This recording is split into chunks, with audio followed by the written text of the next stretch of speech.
swagger hard. Kingdom, no mean no kingdom. He steps forward to play hard. Swag, This story's all about me. This story's is about my legacy and how I did it. Never quit it. Got my team behind me. Everybody.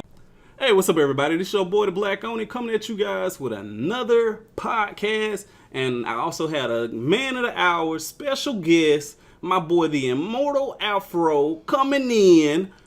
What's up, Immortal Afro? Hey, how you doing, that Black Oni? Oh, man, I'm doing good. Yeah, man, same here. You know, I'm ready to hear your story, bro, about your life, and honestly, I'm ready to hear, your video game history about your life and how video games in your house home was, considered like regulated. Yeah, it was regulated. It was like witch hunt. Yeah, I wasn't blessed with the freedom to play my video games at my leisure, like a lot of my friends were. Oh, can you elaborate on that? Yeah, all right. So here's the thing. My parents they were never fond of video games, like from the very beginning. Like my aunt got us our first system, which was the Nintendo, the NES. Okay. Like, the only console that my parents got me was the original Xbox. Well, my dad, he got it for us. It was the original Xbox. So that was 2001 where they actually bought us our first console. Everything we had leading up to that was either given to us by a family member. Like the NES was a gift from I believe either my aunt or my grandmother. The Sega Genesis was also a gift from my aunt. The PlayStation 1, the Dreamcast I got from my uncle. I'll never forget that because we went to Disney World. Oh, and man. I saw it sitting there, and I was just mad because, Dreamcast was my favorite console. And I was looking at it, I'm like, it's right there. And I can't have it. Disney World was fun. It was cool. I didn't give a single shit about nothing that was going on there because all I could think about was the Dreamcast. Oh, man. I was like, man, we're going to go back home, and it's going to be sitting there. And, yeah. So... Like, could you go in more on it? Like, all right, so here's how it was with my parents, because they were under the impression that video games they don't net you any type of benefit. Right. They're just a distraction 100% of the time, man. My folks, they were all about get your homework done. You ain't worry about no video game. Why don't you pick up a book? Read a book. And I was just like, bro, come on now. and then when it did, because we inevitably ended up with video games, right. So we got a chance to play them in rare occasions, and we were given a time limit every time. And, it was 5 of us. Wow. So starting out, it was cool because it was just me and my brother Jonathan. Right. But when more of us started showing up, we all got to take turns, and your time because the time stayed the same that we had to play the games, but we had to segment it up for all my brothers. It was 5 of us total. Right. So what used to be an hour or 30 minutes each between me and my older brother turned into 15 minutes, 20 minutes, then 10 minutes, and something. It sucked. Sometimes we'll get 2 hours, but that was a rare occasion next to the already rare occasion of be able to play the games in the first place. Whew, okay. So, like I said, the worst thing that I could... Man, your childhood was hard compared to mine. I hear that a lot. Thinking back on it, it's not... I understand why they did it, even though a lot of it came from, ignorance on their part, because, they didn't care to understand. They didn't want to hear it. Yeah. And I think this one time me and my brother messed up because, our dad, he was a lot cooler about the games than our mom was. So when we did get a chance to play, we had to ask. Right. And so we're like, well, we're going to try dad because the probability of him saying low is much lower than it is with mom. Right. Because if you want to put a number to it, our mom was going to say no 99.9% of the time. And with dad, it was like, all right, he'll say no 75% of the time. So we'll take a chance with that 25% that we might get yes. Right. Man. All right. So, because I got to say this, like, the only issue I had growing up, and I was thankful when my cousin actually moved in with us. I don't think you ever met him. His name was Wesley. we could not watch TV on the weekend. I know a lot of folks said, bro, y'all couldn't watch TV I could watch TV every day. And I was just like, it was kind of like that with that. Like, TV was poison. The only time we could watch TV on a weekday, if it was like something our parents wanted to watch that was also family friendly, like Survivor and stuff like that. Yeah. That was the only thing that we could watch, or American Idol.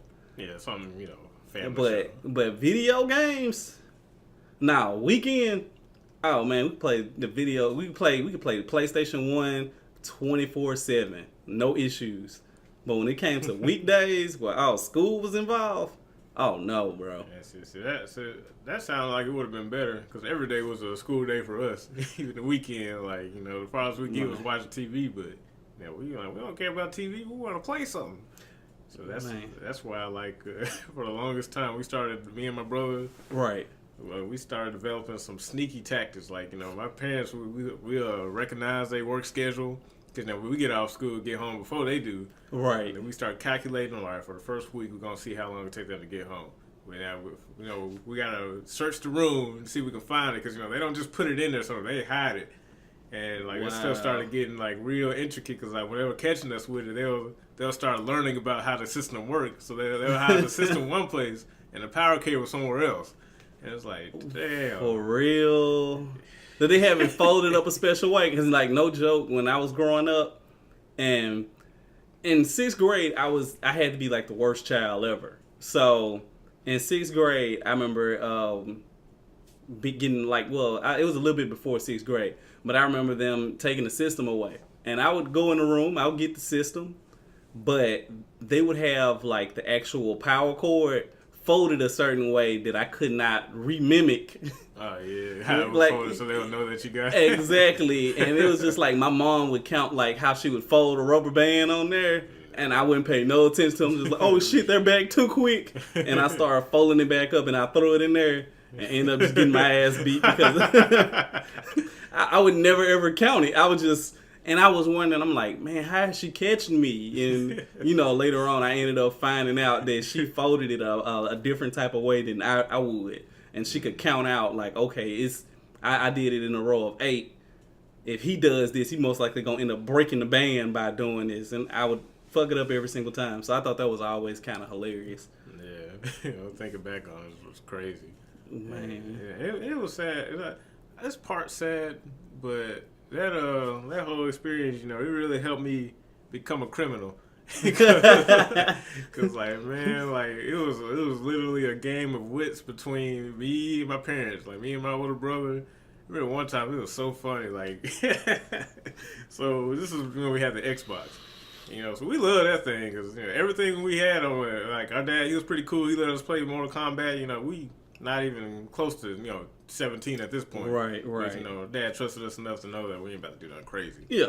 So, we got the Xbox for a while. We got games. And so, of course, like usual, a game gets put in a room. They kept the game in the box. So, we knew, we found the box. We got the game. We gold. Right. So, it was one time, it was before, it was while they were at work.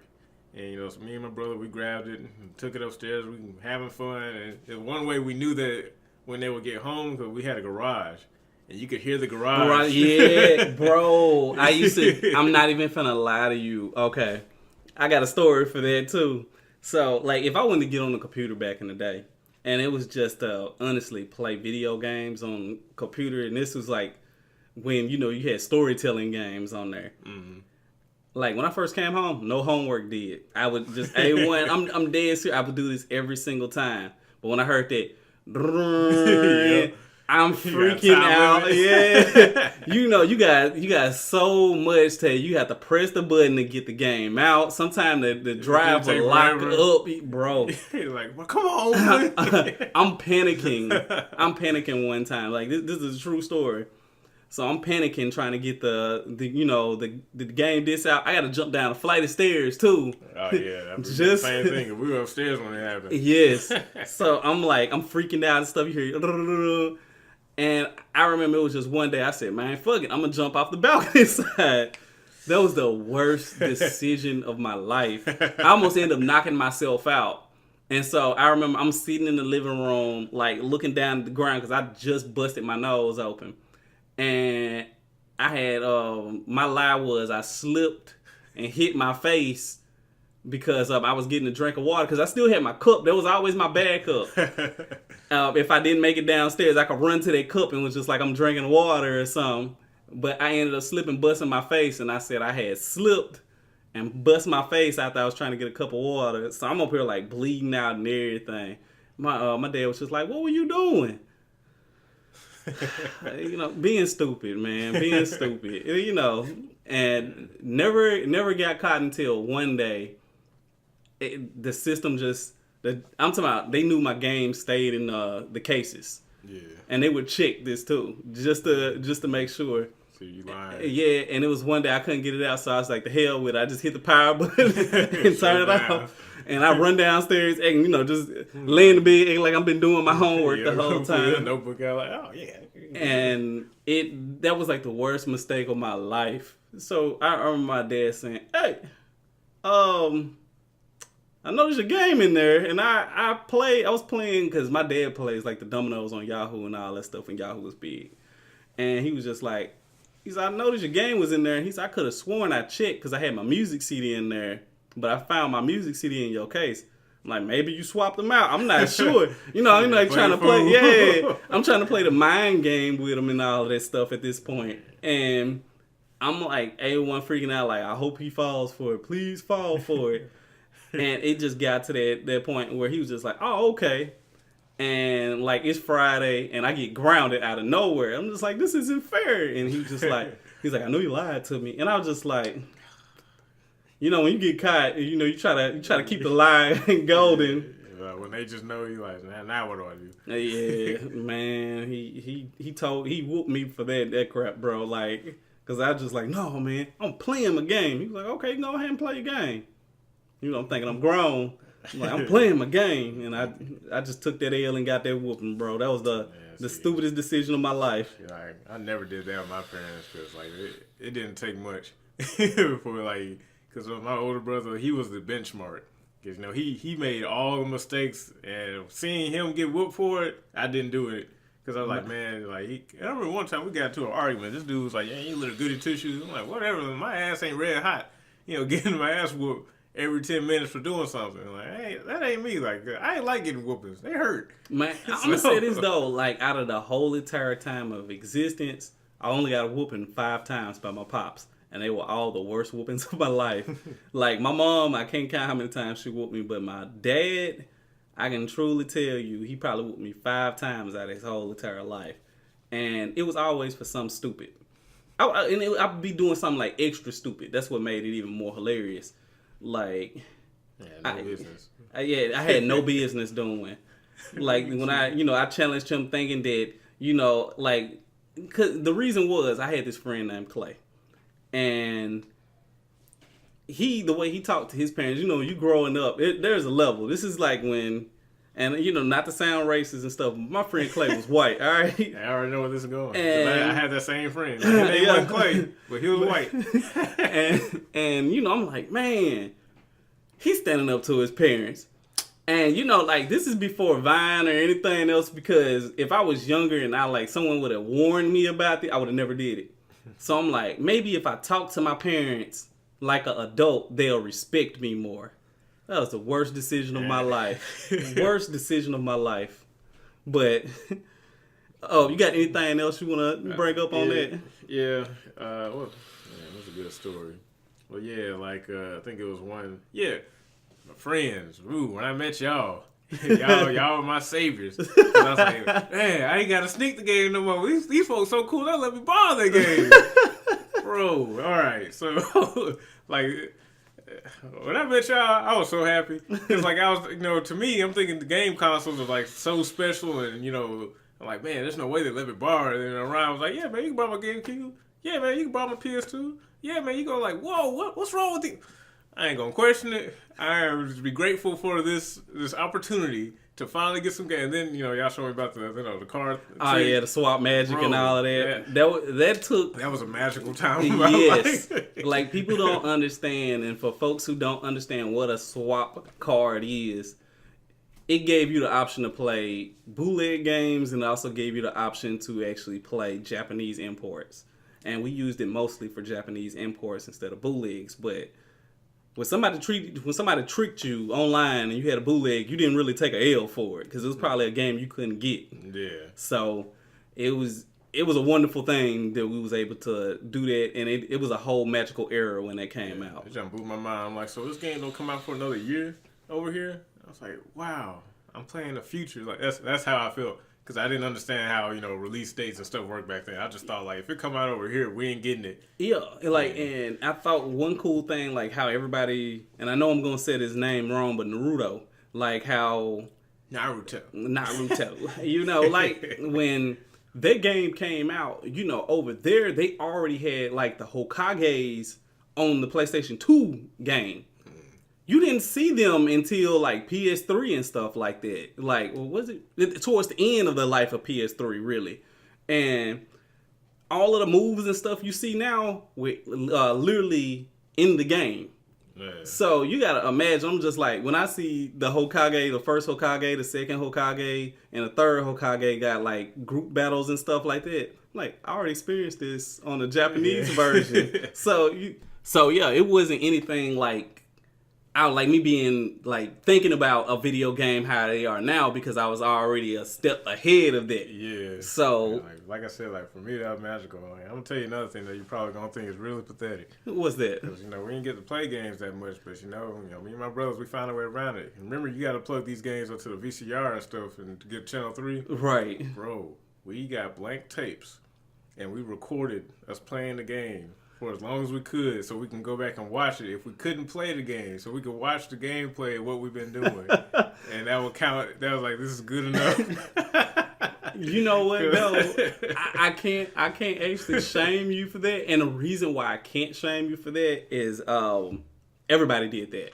Like, I'm saying, even when we had the game and stuff, like when we would do wrestling, we would like narrate. I'm like not even joking.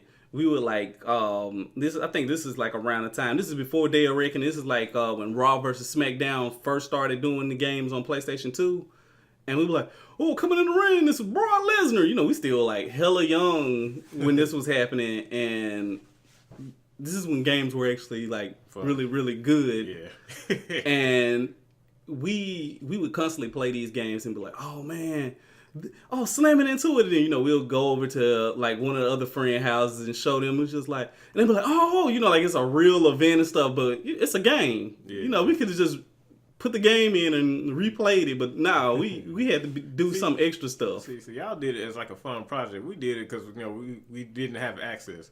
I mean, it was a few times like we recorded, we'd be up there watching, and my mom would come up and she's like, I thought I told you not to play. Like, we ain't playing, we watching.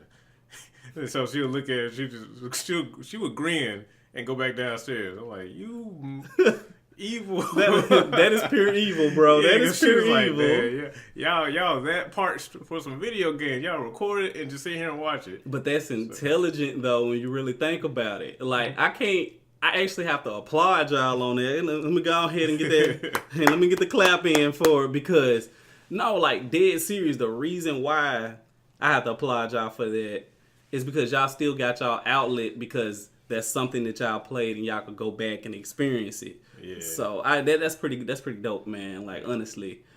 I say like going back to where like I was borrowing games from some of y'all. Yeah. Like there was a few occurrences where my folks would catch me and they're like, "What is this?" I'm like, "Damn."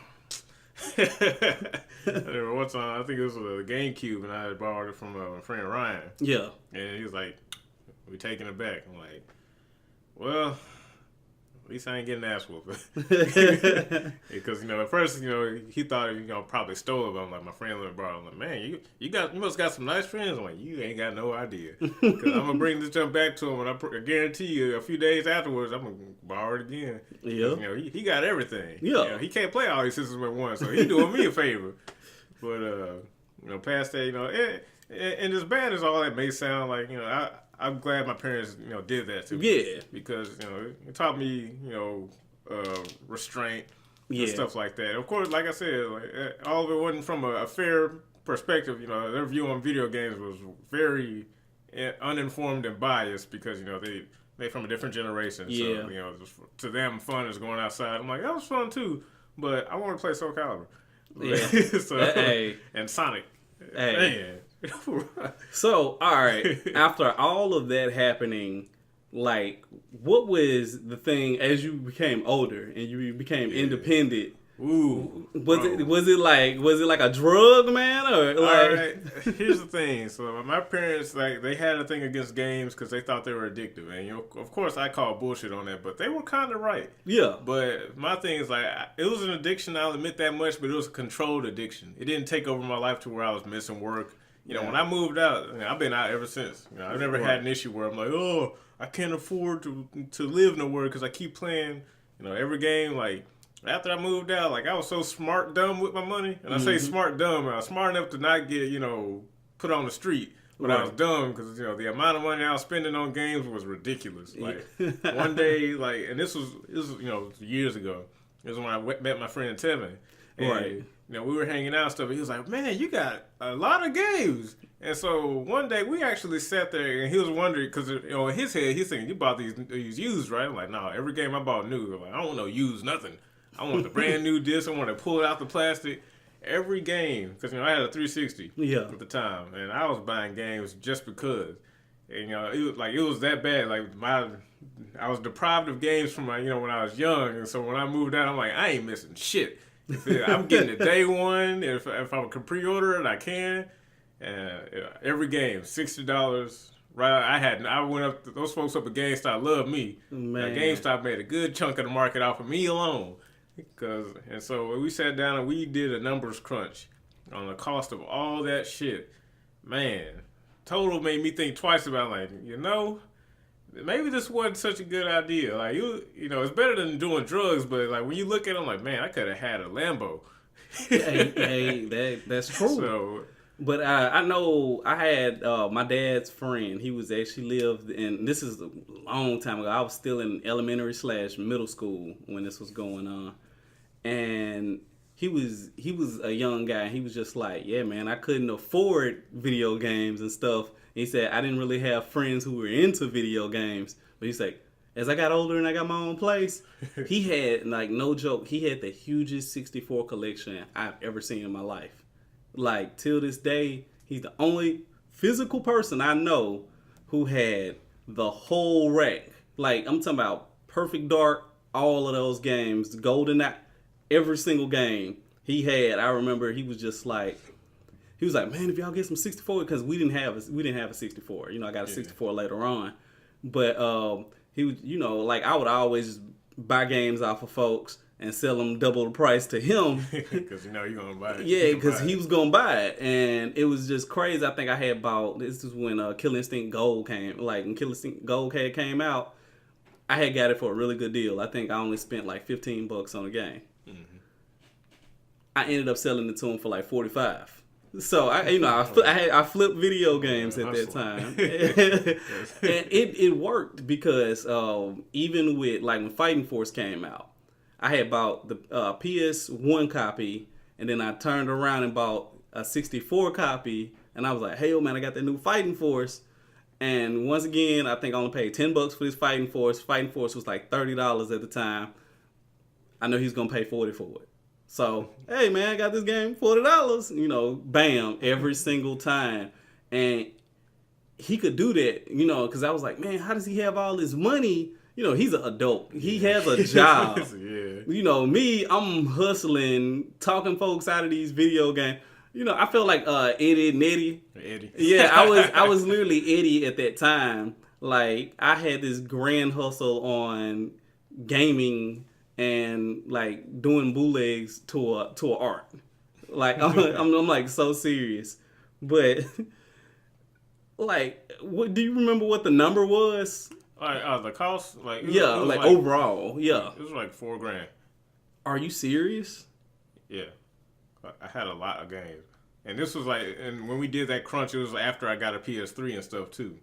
So, and like all those games I bought new, because, you know, when I was talking to Tevin, you know, Tevin, he comes from a different background. So he was like, he was looking at me like, dude, you have all these games and you telling me you bought them new and half of them you ain't even beat.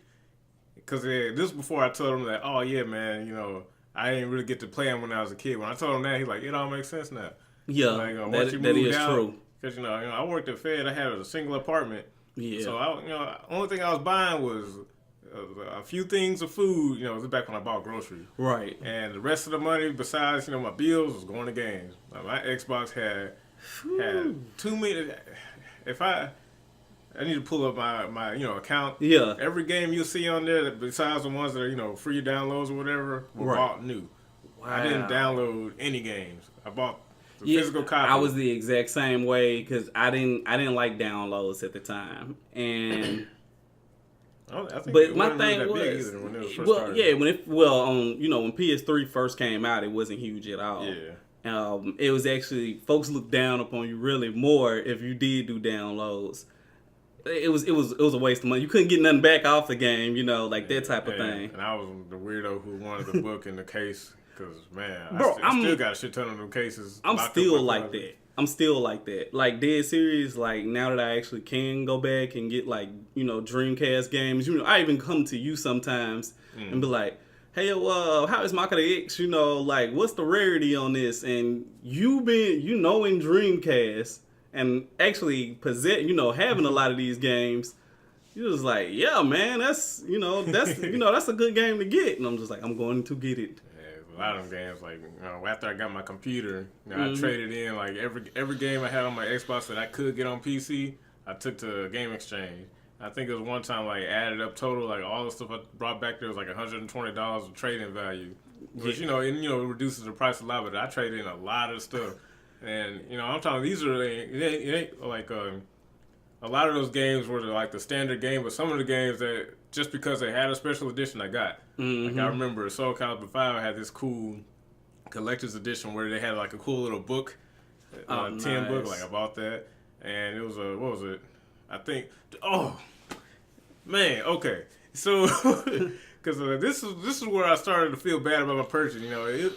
Back in 2012, because this was when Dead or Alive 5 came out.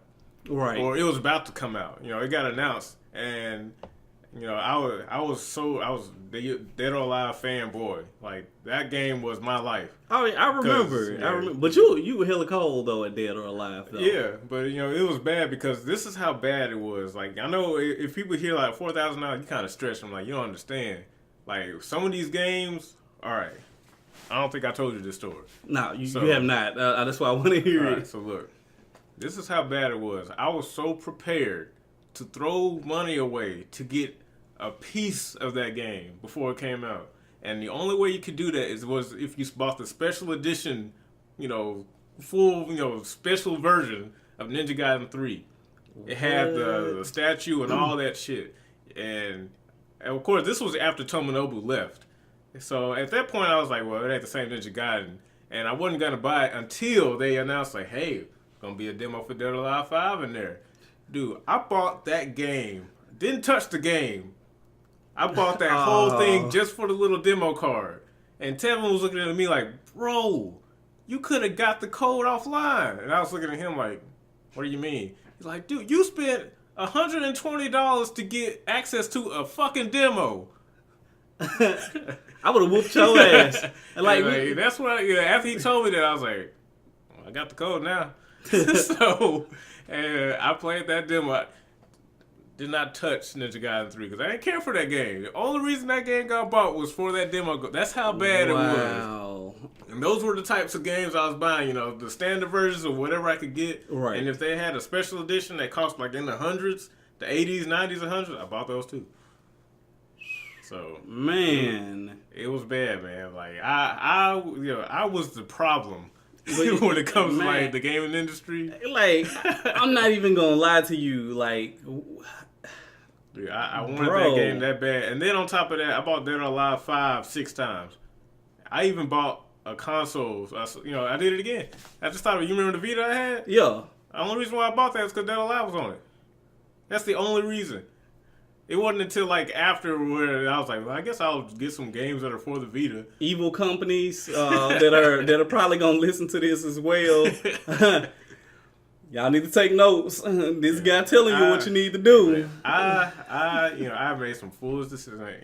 And I feel like some of that stuff you just gotta have to learn the hard way, because Right. I didn't care about the gaming, and I just wanted that game, and I wanted it to the point to where I'm like, yeah, I'm putting in all these hours of work, but the only reason why I work here is so I could stay in this apartment. Yeah. I wasn't focused on getting into a better spot or doing nothing. Like, I just wanted a place to sleep, eat, wash up, and play games. Yeah, hey. I'm talking about, that's kind of, it's crazy, but that's kind of how it is. I know, like, man, that is crazy, though. One of these days, if Tevin's ever in town or online, we got to do this. yeah, I got to do a podcast. You have to hear he will tell you, like, yeah, bro, because, like, he was literally, Pinocchio had a conscience. Yeah. Tevin was my conscience telling me you probably shouldn't do that, and I was like, he was Jiminy Crooked. Yeah, he was saying, like, dude, you could probably find a game. I was like, I already pre-ordered it. He was like, why? Because I want the demo. He's like, You had a good Jiminy Crooked. I ain't even finna lie to you. Like, Tevin, like, he's a really great friend. Like, we still friends to this day, and he's helped me, rehabilitate me into, like, the better course of gaming. Right. I game on PC now. I only make smart decisions and save money. Don't just throw my money away. And that's mainly because of him. Like, he found me at my darkest hour, and he suffered through that until I got better. Like, this, because, like, thinking back on the way, like, how he probably would have felt, I was like, man, I would not be friends with that guy. Wow. Making these kind of, like, just burning money, essentially. I'm talking about, like, the craziest thing, and this is just honest to God on this. Like, one of the things that I did, like, when the PS3 came out, I hit half.com up all the time. Like, it's part of eBay. Mm-hmm. And the main reason I did hit it up was because you could get brand new, at this time, this was in the early 2000s, people would put the game up literally for dollars. You didn't have to pay full price for a game when it first came out. Now it's completely different. Folks trying to get money out of those games. But back in the day, like when Guitar Hero, I had Guitar Hero, didn't even have, I wasted money too. But the game cost me like $5, so I didn't take L's. Like what you saying, that hurt. I took capital L's in different languages. Yeah, like, bro, I remember when Grand Theft Auto 4 had came out and everybody had it, and I'm like, let me see what the hype's about. So I had bought it. I bought it for $4 online. This dude, it was used. All my games, I'm not gonna lie, all my games were used. This guy had he was just like, oh, I appreciate you buying this game. Sent me a message and everything. He was like, since you bought the game, don't worry about looking up all the cheat codes online. I'm finna have you a whole list of cheat codes. Because, you use a cell phone. Yeah. I got it. I'm like, oh, man, this is a W. Like, oh, man, I'm winning. I got 2 Scarfaces for like $2 a piece. All of my games were used. I honestly could tell you, honestly, out of the 2-year span of me buying games, I spent probably close to $1,000, but not $1,000. Like, it was scary. Like what you saying, bro, I couldn't live. It's scary because, like, I still remember my mentality. Like, you couldn't convince me to buy a game used. Like, even the folks at GameStop couldn't convince me to buy a game. Because, they make their money off of used game sales. Yeah. And, like, I was like, we got it used for a couple dollars less. I'm like, no. Oh, give me the. I want to pull the plastic off of it. You were headstrong back in the day, because you remember when plasma TV screen and shit came out. Oh, that's a whole nother story. Bro, I love you for that though, because I remember when everybody still was rocking the fat TVs. Mm-hmm. This man was just like, I'm not going to no flat HD TV screen. You can't even tell the difference. Yeah, like, oh man, when you said you couldn't tell the difference, I'm like, have you seen an HD TV? Like, I do. You know how. You were very hard. Like, I was not folding because I was. And it's now that I think about it, I'm like, this dude spent $4,000 on a bunch of fucking video games. We're gonna get all picky about an HD TV to see them clear. And you know what was stupid? This is back when Dead or Alive 4 came out. Because I've been playing it on my TV, my big old fat letterbox, thinking it was just the bomb and shit. I went over to Ryan's house one day, and he had a little small HD TV. No, it wasn't right. No, it was after I met Herbert. Oh, okay. I went over, we were at work, and we went over his place. And I played it on the TV, and I could see the textures in Ryu Hayabusa's costume. And I was like, huh, that looks good. And I was like, maybe I was wrong, because that looks really nice. Yeah, man, because I found out my life was a lie when I played God of War 3. And I actually had one of the mini. I had a Vizio before I messed up and dropped it. That's a story for a whole nother lifetime. But when I saw the textures in that, I've always wanted a small screen TV. I ended up getting it from my friend Jonathan. And when I said that I could see the blood splatter on Kratos and all of that, and I could see like the different tones of his skin. Bro, I was sold right then and there. I was like, I have to get me a flat screen TV. I intentionally blind myself because for some reason the price of an HD TV was too much, but buying a bunch of games new, no problem. Yeah. My logic was so bass backwards, I can't even begin to explain.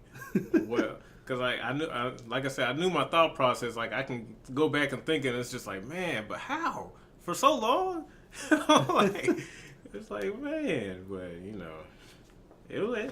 I wouldn't give it up for anything because without it, I wouldn't have learned the lessons I learned. Yeah, you got to make mistakes, man, to make a better decisions for you later on, and that's one thing. Like I said, we all learn and we all do crazy little different things. Oh yeah, like pre-ordering every game to come out, even though it's a game you don't even care for, know of, or know anything about. Yeah. I remember, of course, a lot of games I got, they were good, because I like good, pretty games. But thinking back, I'm like, I ain't even beat that game. I ain't even played that game. Like, what was the game? The Last Remnant or Remnant. Yeah. It's like an RPG game. Bought that game new, didn't touch it. What? The first Nier, bought that game new, never touched it. Never. What was wrong with you? Because I would buy those games with other games I wanted more, and I would play that game more. And then that other new game would just be sitting there. Wow. For example, I know these two games didn't come out around the same time, but let's say a Lollipop Chainsaw, because I played that game for a minute. And see, I actually, believe it or not, I've never played Lollipop Chainsaw. It was pretty cool. Yeah. But when I got that game, I probably got another game along with it. But just to use an example, I know these games didn't come out close to each other, but it would be something along the lines of Lollipop Chainsaw and Sonic Unleashed. Even though Sonic Unleashed was a pretty half-shit game, I really liked, the daytime stages because, I was a Sonic fag back then. So I'd be playing, it would be weeks at a time where, I got all these games, but I'm about to only play Sonic. And this one stage until I beat my time 6 times. That would literally be my day. I go to work and come home, throw my stuff on the ground, turn on my Xbox. That is insane. Playing Sonic until I can shave off a second and a half from goddamn one of them stages. That would be the entire day. I wouldn't move from that spot. I'd be in front of the TV on the floor. I got a couch because my mom gave me one, but I'm on the floor. We're just sitting here playing that game, trying to shave off a second. The next thing I know, it's 11 o'clock. Hop in the shower, go to bed, get ready for work, and then do it all over again tomorrow. I'm gonna say this though, I did play games. As soon as I got off work, I would sit down. I was into RPGs like Elder Scroll, and I know I spent at least 300 hours, That's another game, if not more. The special edition for a brand new. Barely got to. No, bro, you don't. No, no, because get off my podcast. No, I'm just the hype alone would sell me a game. I'm I had Oblivion, right? That is crazy. Played it for an hour. No. The Elder Scrolls 5 got announced. I'm looking here, the dragon, everybody going crazy. I'm gonna get it. Play that game, acting like I liked it, like I loved it, and then went back to playing Sonic. No, bro. You missing out on so much life. I mean, I've caught up since then, but back then I was like, this game fun. I'm glad I bought it, but I really got to get another second off of Emerald Coast. Oh my god. One of my things was, and I remember I used to tell my little cousin this. I was just I said, it's okay to be a collector, but you're not living. No. Hold on, just hear me out. You're not living as a collector if you don't try the product out that you're collecting. Yeah, You know, there's got to be a reason why you collected it versus just going out and having it. exactly. So. And one of my worst decisions ever is GameStop, like trading games in. Worst. I've had so many rare games and traded them in because I'm like, cool. Well, I want to get this new game. And if it was like anything with Kratos in it, bro, I was gonna get it. That was like one of my things. Yeah. And it shot me in the leg plenty of times. Yeah. See, I had a strict no game trade-in policy after. It was a funny thing because this is after I experienced the Naruto on the swap magic. Oh man! And I was so eager to get the next Naruto game that was over here. I didn't realize that the one that came out over here was an old version. So all right, so this is after I was playing y'all. I think it was Ultimate Ninja Ultimate Ninja 3 or 4 that we played. So I'm looking at like, wow, look at all these cool specials. And then I found out that there was a Naruto game coming out over here. Right. And I was like, well, obviously it's the same one, right? I bought that game for I think it was like $30.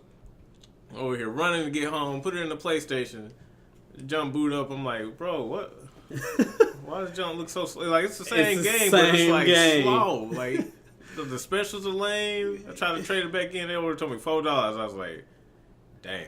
Yeah, oh man. And see, that was another thing that got me about GameStop at that time because, we didn't have anything else besides GameStop and I think EB Games. And I love the people who worked at both stores. Yeah. But I always felt like you were ultimately screwed over. It's like you just might as well just bent over the table and just let them fuck you in the ass right there because, and the reason I said it, because I know that sounds terrible, but the reason I said that is basically because like what you just said, you would buy a game and get ready to trade it in, and it had no value behind it. And that was back when they gave you money. Yeah. So. And that was the killing part about it. Yeah, because you would think, like, dang, I spent like $20, $30 on it. The most y'all can't even give me a crisp $5? Bro. I'm talking about I could spend $40 on a game and you was finna get 10% of that revenue back. You weren't finna get half. It would make no sense to trade it. You might as well keep it. And that's why I had so many games. I was like, well, trading the game. I'm going to trade in $4,000 worth of games and come back with like a $30, $50 bill maybe on a good day if whoever's working there feels sorry for my dumb ass. Man. Man, that was fun.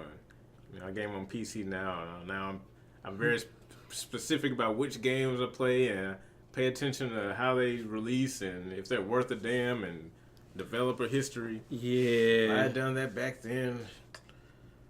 Well, oh well. It would have been different, bro. Like, I think that was like one of my main things. Like I said, I was so eager to give up a game. Like, I remember having Capcom versus SNK. Mm-hmm. Until to this day, is one of my favorite fighting games on. I had it for GameCube, all right? Mm-hmm. X-Men Next Dimension. Love those games.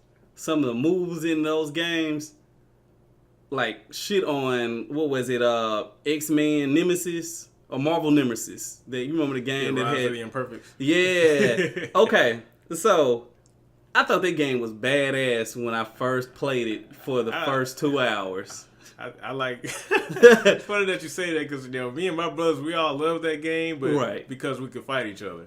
We got through the story, but, we didn't really know much about the Marvel Universe to care. Right. The only thing that we didn't like that was in there is that they put in movie Magneto.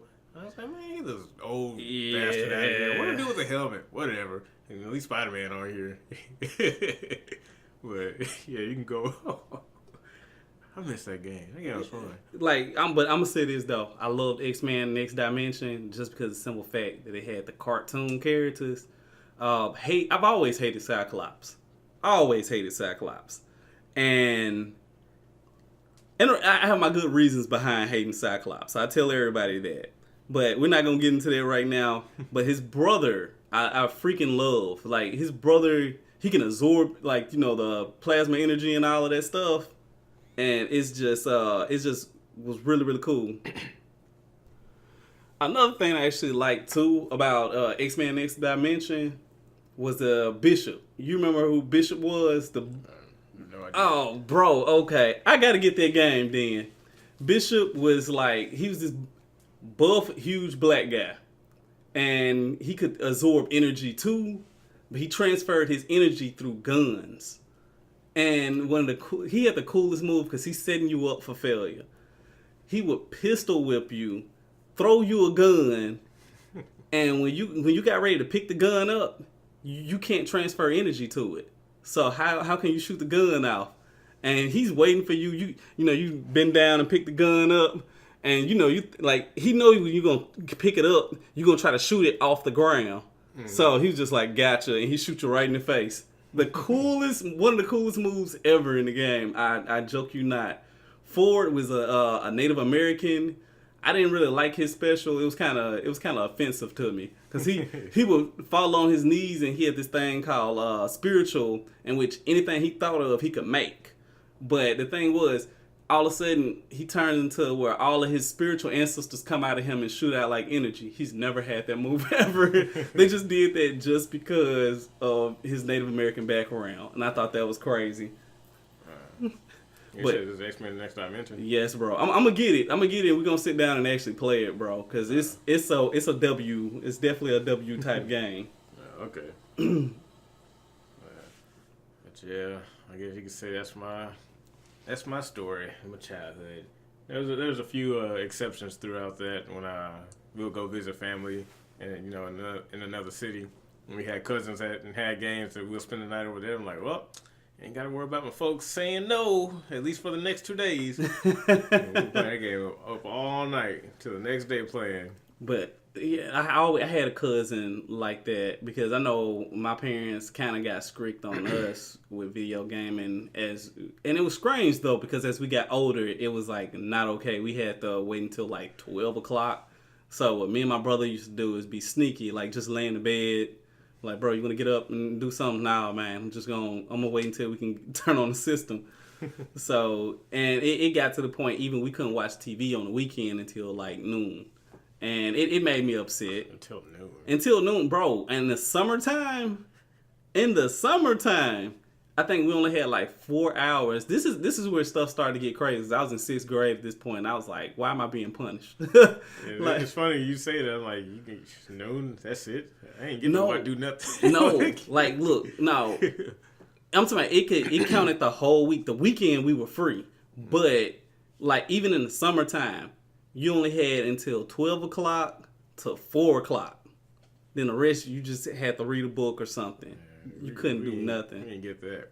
We didn't even get the 4 hours. I'm saying, hey, at least you got to watch the TV. You know what? Hey, like I'm saying, I'm thankful now though. I really am. I'm legit. I love my mom because I know she's probably going to end up watching this later. She's like, why this boy snitching on us like that? But now, like, I'm thankful of it now because I had the worst reading issue, like for real, like.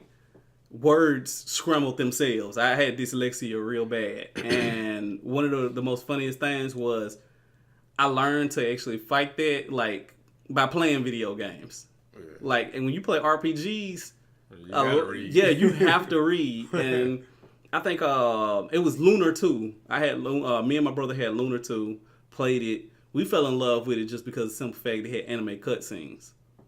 So, and then, we had the demo of the Tumba. So, you have to, once again, you had to read because the demo, which is different from the actual game, the game actually has talking text. Yeah. Tumba that was on the demo did not have talking text. So you had to read. Yeah. So I was just like, that's a difference. But, oh yeah, bro, my games at that time, like for PlayStation 1 was like Army Corps, you were in a Gundam. I always wanted to be in a Gundam, and you could build your own like battle robot machine. Yeah. Dude, I swear I thought I was the baddest dude online with that. Like, I promise you. Like, even playing my brother, I'm like, oh, you won't get me. And I would drop purposely, like, in a wooded area so he couldn't get me with a beam shoulder. Because it only took, like, 3 hits from that thing to, like, completely kill your character. Yeah. So, my brother, he'd be on a mountain thinking that he can still get me. I'm hiding behind a tree, come out, bust him a few times with a gun, and then go right behind it again. I knew not to shoot that beam off because sometimes it also would drain health depending on what type of data chip you had in. Yeah, you could customize all of that stuff. Like, it they went crazy with the bills on a robot. And nowadays, I can imagine like how many microtransactions you have to buy in order to enjoy a game like that. That's true. Nowadays, like when the original Spider-Man came out, and I know, we have, like, that's the one cool thing about a podcast, just like a radio station. You can switch to multiple things on here. But, like the original Spider-Man, you ever played the first Spider-Man game that dropped out? Like, I think it was PlayStation 1 and 64? I did play Spider-Man. Some of the games we did play, our dad let us rent, back when Blockbuster was a thing. We would rent some games, like, we wouldn't own them. But, when we got about a week, and sometimes that'd be a good week, because I'm like, dang, our parents spent money for us to rent this game, so we got to get it some plays. That's true. That's true. But Spider-Man was one of them, because I remember that was the Spider-Man with that funny cheat that had like different dialogue when you would run through the building, like funny mode. Yeah. You fight Venom and he grab you, like Spider-Man will laugh like, that tickles. Throw it back. It had so much stuff in it. Like that game, like people don't understand, for that game to be on a CD drive disc and to have all the content of all of those different costumes, and some of them costumes were handicaps. Like, you have only 2 webbings instead of like 10. And I was just like, man, what am I? Such a fun game. Yeah, it was like, folks sleep on the fact that, Spider-Man 2 is a rare game just because it wasn't a lot of copies of it. Mm-hmm. And, if you find Spider-Man 2, I've never played the second Spider-Man game that came out on. I think after that Spider-Man, the next one I played was the one that came out on the, I think it was PS. No, it was the Xbox and PS2. Oh, okay. So that was around the GameCube era then. Yeah, because they had the Spider-Man, Spider-Man 2. That was the movie. Yeah. Yeah. Those were the next one I played. Yeah, that was, sadly enough, that's exactly the exact same one I played. And I have not touched another Spider-Man game since. And I'm not even joking. Well, Ultimate Spider-Man was pretty good. I never played Ultimate. It was good, when I was borrowing Ryan's GameCube. I think it was him or his brother that had that game that let me borrow it, and I was like, man, it's pretty cool for a cartoon version, because I also used to the live action ish one. Right. Cutscenes were ugly, but the game was fun, like Spider-Man 2. Yeah. One game I said I still want to play, but it's like really high in price still. The Shattered Dimensions. I bought that game and never played it. You still got it? Nah, I traded it. Bro. After I got my PC, I did like the console purge. Like I got rid of all the That's why I walked out of Game Exchange with $120. I'm gonna say this. I remember when you posted up the video of it, and I'm not gonna name no names, but it was me and a few other folks who was like, of course, I'm in Clarksville at this time. But I was hella pissed. I was like, wait, what? He did what? He punted what? Yeah. And I was just like, video probably tagging I was just like, I would have gave him at least $40 alone for like 5 of those games. I was gonna drop a good 40, because I was like, man, because somebody I don't really talk to this much, I don't talk at all really, had called me up and told me, he was like, man, you see that video?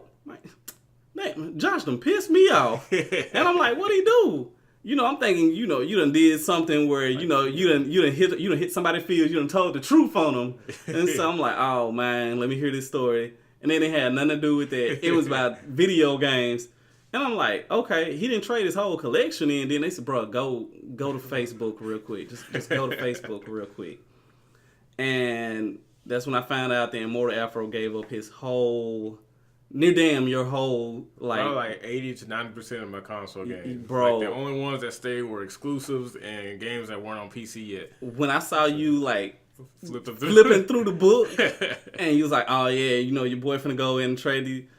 Like this whole set, both of these gone. I'm like, the first thing that came to my mind was, I'm like, this dude is a fucking fool. Like I'm dead. I was so upset basically because I was just like, and it was stupid of me being upset, but I was just like, I could have got. He could have. He could have Like, my logic made no sense. You weren't wrong for that because it would have been better if I checked my friends first. But after I got my computer, I was like, man, the hell with this console shit. Especially like you be able to tell me I can rebought all those same games for a fraction of the price on PC because it's years later, so they old. Yeah. And then Steam sales like, oh yeah, you want Enslaved Odyssey to the West? You got it for like $5-10. I was Bro. like, damn, I spent $60 when this game came out. So my whole dichotomy was like, yeah, all these games going. And see, the saddest part about it was I didn't understand the whole PC. Like, I'm dead serious. I didn't understand it at that time. And I remember I was trying to be like, because I was still a console groupie at this point. Yeah. And I was just like, bro, what are you doing? Yeah, well, that's all the light. I was like, man, fuck this guy. Like, when you was telling me, you was like, yeah, bro, I can get all of these games on a console for bucks. And, I was just like, but what are you doing? Like, I don't need it now. Like, I can get these games. They can play better, look better, run better, and be cheaper. And you know what? I never believed that until I got my PC. Well, no. Until until, and no joke, I played Far Cry on... Yeah, because you had it. Yeah. The same game. And I remember I played it, and for some weird reason, I got hella emotional. Like, I don't know why. I think it was just, like, seeing it, like, clearer. Dude, like, that was a magical time. Like, I was so glad you saw that, because, like, I remember, I think it was before I showed it to you, I came over, and you were playing, and I was like, of course, I was being a kind of a dick at the time. I was like, damn, you playing this shit on a PS3. Like, of course, I was just like, fuck you, bro. Like, I'm like, A1, fuck you, bro. Yeah, I was like, bro, like, I know you hate me, but I gotta one of these days when you come over, I gotta show you, like, the real difference, because at the time, I think you're like, man, it's the same game, so how different can it look? Yeah, and that's absolutely, that's really what I did. I'm just like, what's the purpose? Like, why... and I still collect, games and stuff. Yeah. But I don't buy them for the full price. Sometimes I'll wait for games and stuff like that. That's just how I am. But when you showed me the truth on that, it was just like... I wish I could find that video, man, because I swear, like, when I posted it in the PC group, everybody was like, they had the same feeling as you. It was like, man, it takes me back, and I'm glad, like, you doing God's work, man. it got very religious. Yeah, because, like, you looking at the game, he couldn't even play it, because it was like, it looks so good. Like, and people just play this all the time. Like, yeah. I remember, like, when I was playing it, the glove to the gun looked like a brick. Like, I'm like not even joking. Like, I went back and played. Yeah, I went back and I played it. I'm like, no, man. I'm like, no, this game cannot be. I put too much hype on when I played it on PC. I put too much hype on it on PC. Went back, replayed it, and I was just like, and I turned it off. I turned it off and I traded the game in. Like the next day, I was just like, I don't want to play it. I'm seeing how it's supposed to look, and the truth hurts, bro. Like for real, man. Because like I said, like that was a powerful moment. Like for me, for you, for everybody in that group. Because it was like when you see it, it's different. Cause like when because I had the same thing going on. Because like when I first played some PC games on Brandon's PC, it was a shooter. So at the time, I didn't really care. Yeah, it wasn't until he showed me Sonic. I'm about to say Forces. Sonic Generations on the PC, right. And I was like, "What's wrong with this game? This game look odd." And he was like, "What are you talking about?" It's like it's so fast. I was like, "Cause I've been playing the game since Unleashed. Right. I got Generations things like, yeah, I'm really good at this game fast. And I saw him playing, and I was just like." Those weird videos on YouTube is like oddly satisfying. Whatever, when you see like the perfect knife cut the perfect stick of butter. Oh, bro! It was like watching a whole. Because he was bad at the game compared to me. Because I blazed through it looking good, but even though he was failing at the stages, I couldn't stop watching. I was like, him playing terribly looks glorious. Because like he was running into stuff, but he was running into stuff so pretty. I was like, dude, like, can I play this? Because it looks wrong because I'm so not used to it. And it was so smooth, and the graphics, and it was And just... that's one thing. That's like till this day. No, that's like one thing I truly love about PC is the simple fact that being part of the PC master race is awesome. Not just because it's awesome, but like beforehand, like when you were like the only person I knew really part of the PC master race, I was just like, okay, well they take L's. I'm like, y'all take L's. Yeah, y'all get games late. Yeah, you know, and anything. And then when I found out the reason why sometimes y'all get games late, I'm like, it's because they're not taking no type of bullshit from anybody. Like if a game sucks, they're not gonna get it. Or if they do pre-order it, they gonna want it fixed. You can get refunds for the game, and I'm just like, it's gonna be hell to pay, and no developer want to deal with that. So they're like, we're gonna delay it until this jump run perfectly. Exactly, and I think that was like that was like my turning point. And I was just like,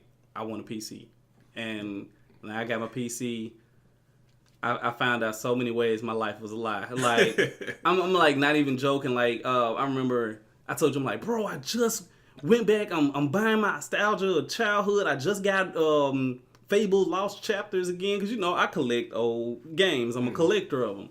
But once again, as a collector, I believe that if you have these games, you should at least play them. There's no point of collecting them if you don't have fun with it. But when you had told me, you was just like, bro, try out the one on the PC. It's like, I promise you, bro. It's nice. It's clean. I was like, well, what I'm gonna do is I'm gonna play my version first, and then I'm gonna go to the PC because I'm like, it's a rip. It's a rip. Yeah, that's like the first thing. Drag and drop port. Yeah, and I was hella wrong. Like when I saw the face, I was like, oh my god, is that what?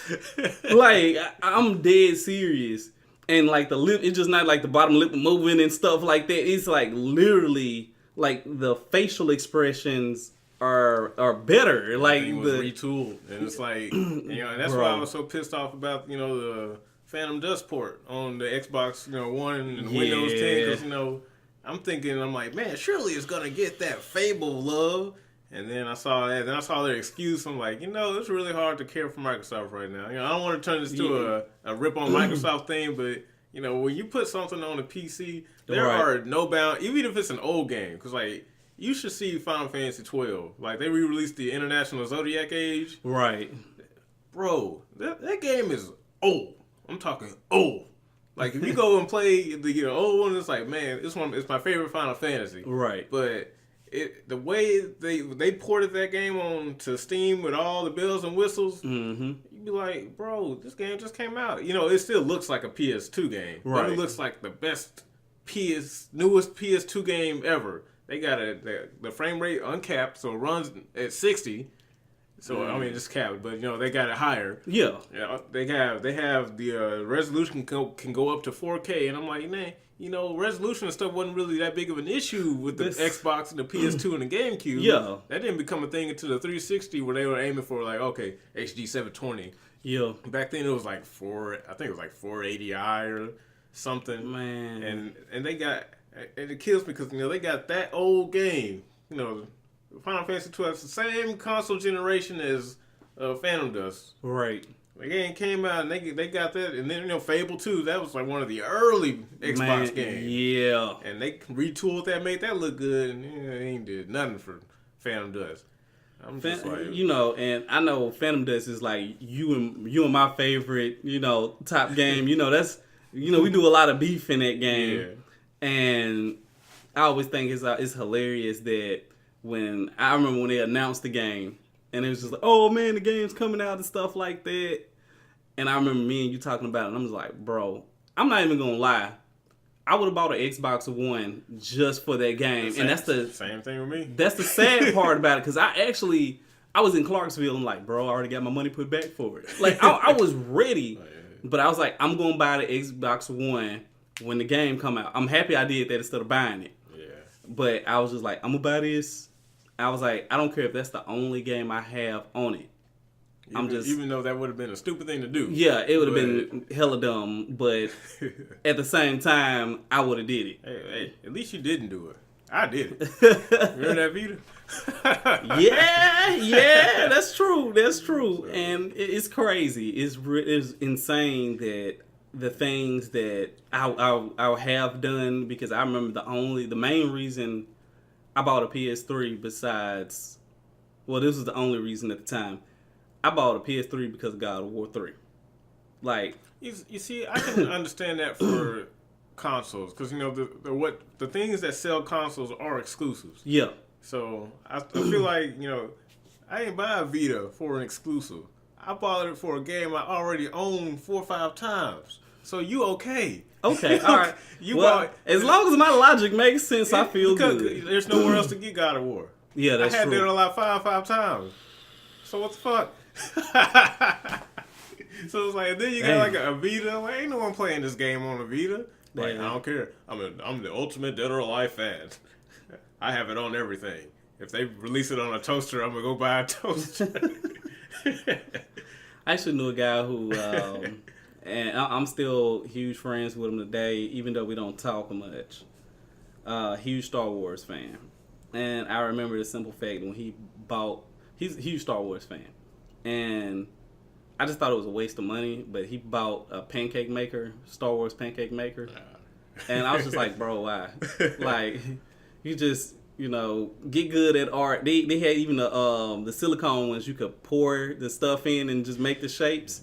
Yeah, and I was just, whole Star Wars. Yeah, I was just like, bro, you can make multiple of these with the silicone. Why would you buy the metal one? And this thing is eventually gonna break on you. Those things don't even break down. And you know, it's funny that you say that, because everything that you were trying to tell me, Tevin was telling me. Yeah. Because, you know, like, you know, even now where he's like, man, you could have done that. I'm like, man, you know, maybe if it were you and Tevin, I would have been saved sooner. Yeah. Because Tevin, he was in a losing battle. Like, it was.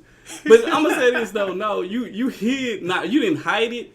I just didn't ask. Yeah, that, and you know, I wasn't around as much because, you know, you were in Clarksville sometimes, and yeah. Because if I would have known, because I didn't honestly know how huge. I knew you had a huge Dreamcast collection, and I knew that you had a nice Xbox collection, but I didn't know how mass it was. No, that Xbox collection was growing by the day with games I wasn't even playing. Like, I remember, I think, what was it? One of my favorite times, honestly, is when you would throw the get-togethers, and we would have, like, the Left 4 Dead night. Yeah. And I would be like, oh, man. And we would all, like, team up and all of that stuff, and we'd be trying to get to the next level, and sometimes somebody would die, and we just like, God damn it, Darren. I'll never forget this day. It was like we were all playing, you know, we had the Xboxes hooked up and everything. Yeah. And, like, like Tyrell and Darius were the last ones standing. And, you know, I forgot which, it was in Left 4 Dead 2, I believe. Yeah, it was 2. And it was on the staircase, and, you know, we all down. It was like, it's up to you, Tyrell and Darius. And, you know, Tyrell, he got taken down on the stairs. He got, Darius, help me. And Darius jumped down. He was standing right next to that man. He looked left, looked right, then hopped off again. And Tyrell was like, Darius, what are you doing? And Darius was like, huh?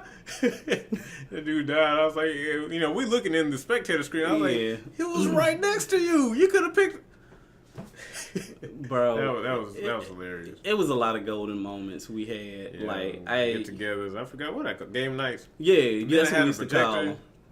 Yeah, and I remember I had a projector, and I loved my projector.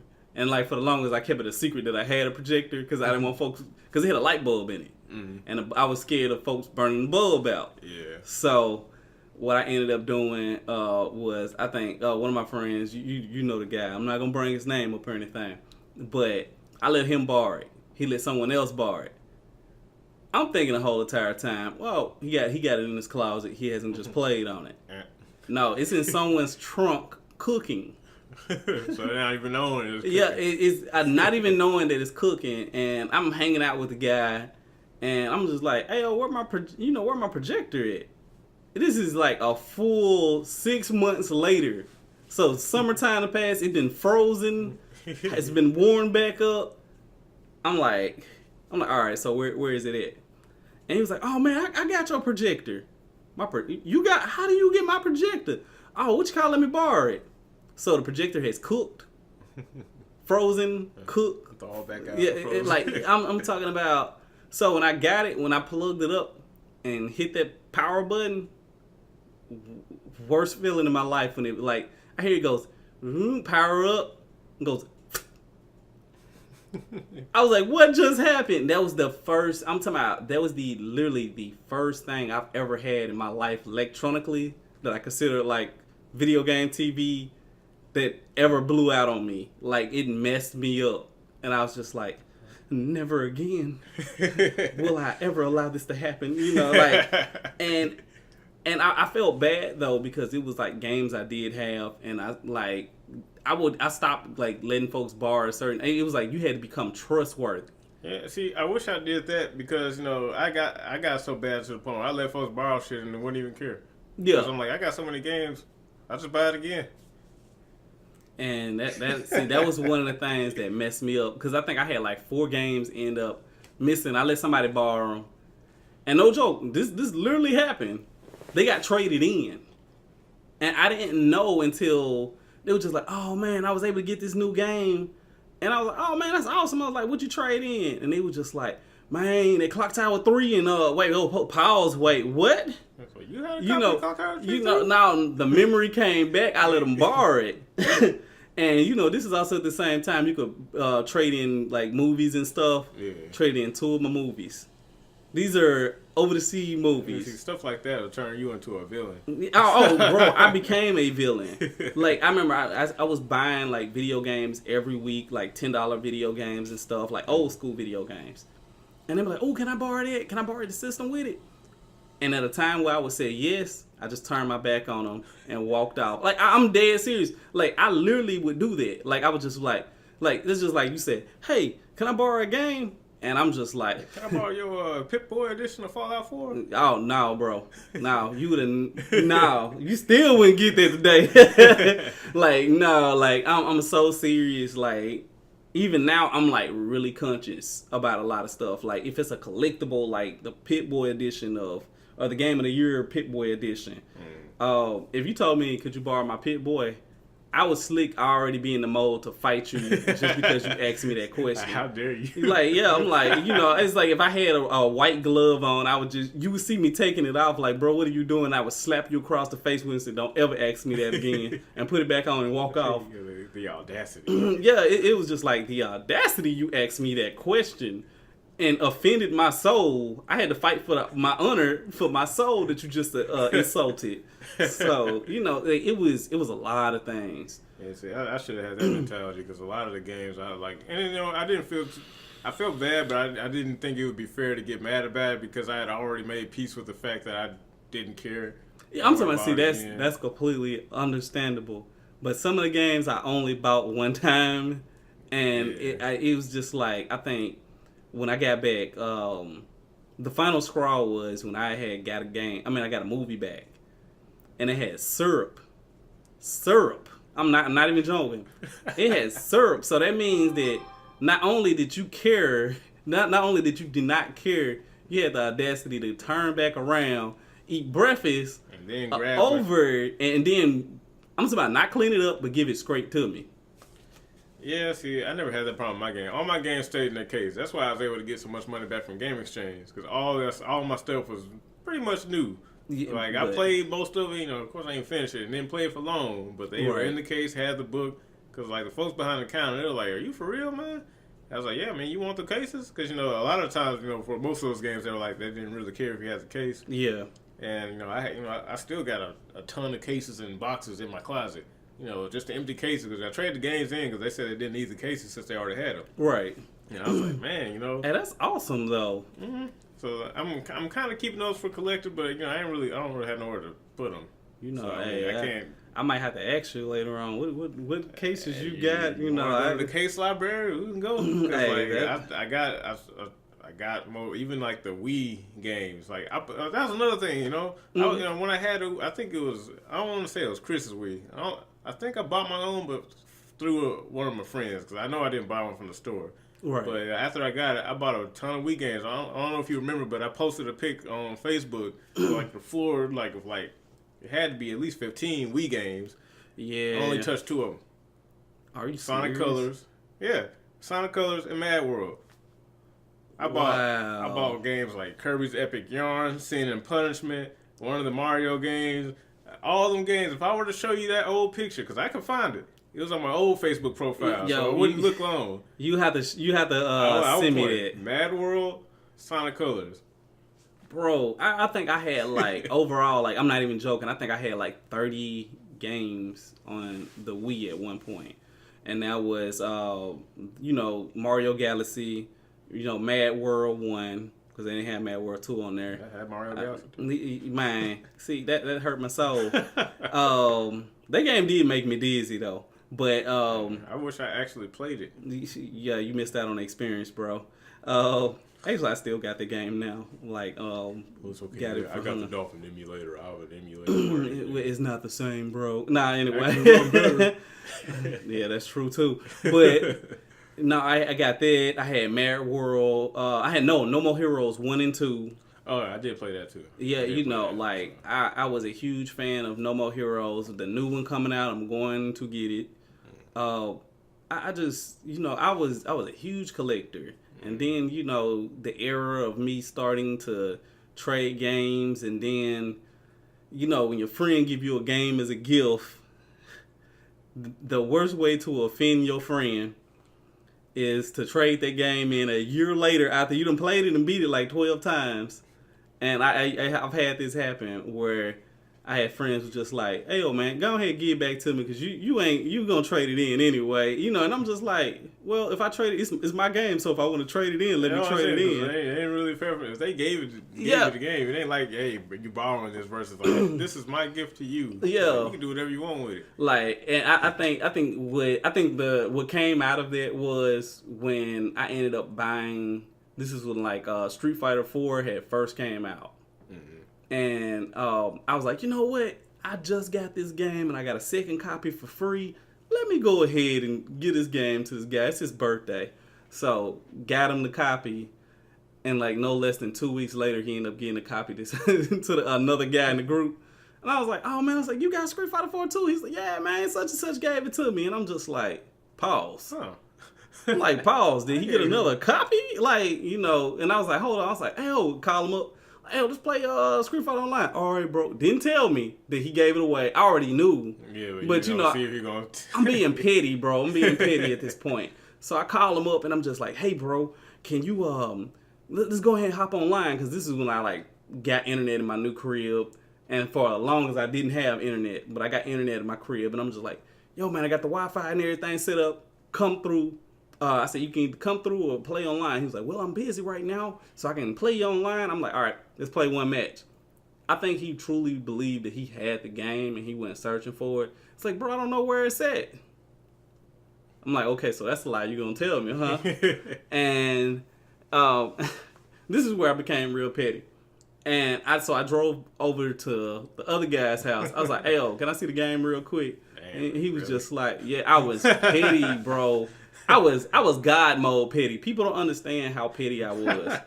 I was one of them folks. It's like, okay, I gave you this as a gift, but I was like, after 6 months, you can do whatever you want with the game. You can set the game on fire. It wouldn't hurt my feelings. But it's the fact that within that 2-week expansion, you already done tossed that game aside, but you were the main person asking for it, and that's what offended me. So. I end up going over there. I'm like, hey, let me borrow this real quick. Went over there. I'm like, bro, I'm like, you got the game? And he was just like, yeah, man, I got it. It's somewhere. I'm like, you sure this ain't it? Pause. That's what happened in his head. And he was like, oh, where you get that from? Oh, from the homeboy house. He told me you gave it to him. What? Yeah, what? Really? And that's when, and then, you know a person lying because they trying to come up with something. You can hear them trying to hammer something together. Like, come on, quick. I swear, if I could mod my brain to like do certain words, it'd be like for it'd be like because you trying to come up with it, and he was just like, dang, you know what? I gave it to him. I thought that was the other game. For real, though. I'm pretty sure this was before there were like 14 different versions of Street Fighter. Dude, this was the first copy. Yeah. So this ain't wasn't no even... mistake. I don't think it was like Super or anything was out yet. Yeah, it was just... It's 2009 it came out. It was Yeah. Street Fighter 4. And it was like that for a good year before the other one got announced, I think. And see, I was staying in my first apartment at that time. So, you know, it was just like... When I heard that, I was just like, for real, bro? You gonna stab me in the back? I thought we was cool. I thought we were brothers, you know, because we, like, you know, and I was like, bro, we did everything together. You know, it felt like one of them old gangster movies where you get betrayed and, you know, you got to shoot this dude. Because, you know, you can't be friends with him anymore. So I was just like... You kind of slighted me, and I can't just ignore that. I'm like, you disrespected my honor. You made me look like a fool. You know, I'm hitting Christopher Walken notes on this part right here. I'm like, so you want to go out and get a jelly donut, don't you? You know, and I was just like, so I was just like, bro, it's cool, man. You know, but I was petty as hell though, like about the whole thing. We were petty in our own way. Dude, yeah, everybody was petty. Everybody in the group was petty, and I think that's what made us best friends, and then we became the league of dicks because we were always being dicks to one another. And it would be like if somebody did something good, it's like somebody else came and shitted on the parade. It was some funny things, bro. Like I remember those days, and I love them. I miss them, man, because it's like, dang, can't do them no more, bro. Yeah, it's a whole nother life, bro. A whole nother life. It killed me. Like, man, I remember the trips to the Red Sun buffet. We jumped around the parking lot. I was just talking to my old friends about that, like guys I had grew up with in school, and because of one of the birthdays that just passed, and I was telling him, I'm just like, man, I was out here with my old crew, my entourage, you know. I'm just like, bro, we were all entourage. It was like everybody in the group was famous. Nobody had like a high status. Everybody was the same. And I was just like, I remember I kept the lowest there. Like I always put myself in last place because like, man, these dudes make music and they got all the games and they get to hang out whenever they want. And then my ass at home, the parents like, no. And I'm like, I got rebelled against my parents the most passive way possible. Man, bro, that was hilarious. I remember like April's house. Yeah, like before they, like when we were getting ready to go over there that one time, and I remember we were all joking in the car that one day, and we was like, "What about that? Yo, pass the weed, yeah, bro." Yeah, I think my dad called me, and he was like, "All right, Dad," and you know that's when we had yelled it out, and you hung the phone up, and your dad went. we was like, "Oh shit." Bro, because we didn't believe that he was going to call back. That's why, because we was like, yo, your dad got sense of humor. He know we fucking around. I was trying to tell y'all. I was like, man, y'all don't understand. Like, if this goes away, I know it's gonna go. Y'all ain't gonna see me no more. We ain't gonna be able to hang out no more because y'all playing too much. And you're like, no, this is gonna be cool. He called back, so yeah, what was that about? And they were playing like, yeah, we just playing. I'm like, see, this is why I can't have shit. I play too much. Like I told you, when it comes to my parents, just listen to me, all right? I know y'all. Bro, we would not listen, bro. We used to do a lot of stupid stuff just because. Man. I think it was just like, I think the reason that we were, I wouldn't say hard on you or anything like that, but yeah. We poked at you every now and then is because I was too uptight. Yeah, you were way too. I remember when it was just like when we had like the Smirnoffs one day. Ooh, man! Like, and you was just remember, like, I don't drink alcohol. I remember. Pause. I remember exactly what I said. Cause like I would get extremely defensive. Yeah. I was like, dude, I would end this friendship before I drink some alcohol. And I was, I think it was at that point where y'all like. Something wrong with this kid. Yeah, we was like, bro. I was like, I'm not doing it. It's like drinking a soda. Like, why is he getting so angry? And I was like bro, this whole event get shut down. Like, I ain't let y'all. I remember self-esteem. Y'all ain't peer pressuring me. Man, I remember where it was to the simple point that we offered it and you got hostile. Like, you got mad, and we was just like. You know, everybody leave, and then folks are like, bro, what the fuck was that about? And, you know, like, because we didn't want to kill the vibe of the party, so we were just like, you know what, fuck it, bro, fuck it. But when the folks was leaving, they were just like, Nick, hey, come over here real quick. Let's talk. Like, what? We gotta discuss what happened. Bro, what the hell just happened? I was like, bro. We were having a good time with this man. I said, all we did was just offer, the drink to him. And I was just like, we were expecting you to be like, no, bro, I just don't drink alcohol. And we was going to leave it alone. But it was like, we were messing with you. The way was it like, the way that y'all said it was different than how I interpreted it. 'Cause in my head, yes, I was so ready to be like, oh, these guys are going to try to give me the drink. This is exactly what my parents told me about. Like, yeah, they my friends, but they gonna turn me into a druggie, drinking all this alcohol and gang banging, even though they ain't never done this. Bro, it was like we were the most ungangster people in the whole entire society of Memphis at this point. And here's the funny thing, like, the person who the reason how it kind of came out of that, right? The person who told me like you need to lighten up. Well, my dad, because like They instilled the message, but I just took it to like a place. The extreme. Yeah, because like I was telling my dad, I was like, yeah, they were trying to get me to drink, and I was just like, no, I'm just getting on my nerves. I'm like, he was like, Josh, it is okay to drink casually. I drink casually. I was like, but you said drinking was bad. I was like, not forever. And now that's why I had to like reconfigure my whole thought process. I'm like, damn, what is life? Yeah, because I was like, damn, I get defensive because it wasn't just for y'all, with my white friends too. Yeah, because I think they really y'all were cool about it in terms of offering, but they were kind of afraid because I would do the same thing to them, and they just like, I don't want to lose my friend. Because I think it was one time I was hanging out with Ian and my friend Kat, and I knew and they could tell because I was being like whenever they would go get alcohol, I go into a certain mode. Bro, no, what you just did is exactly what you would do. Like, oh my god, no, okay. I know y'all can't see this, and this is one reason why I'm gonna start doing video podcasts is later on. Like, I'm trying to set everything up for this, and it's going to happen. But no, bro, like it's like back in the day. It was just like, oh, this motherfucker coming over, and we got alcohol.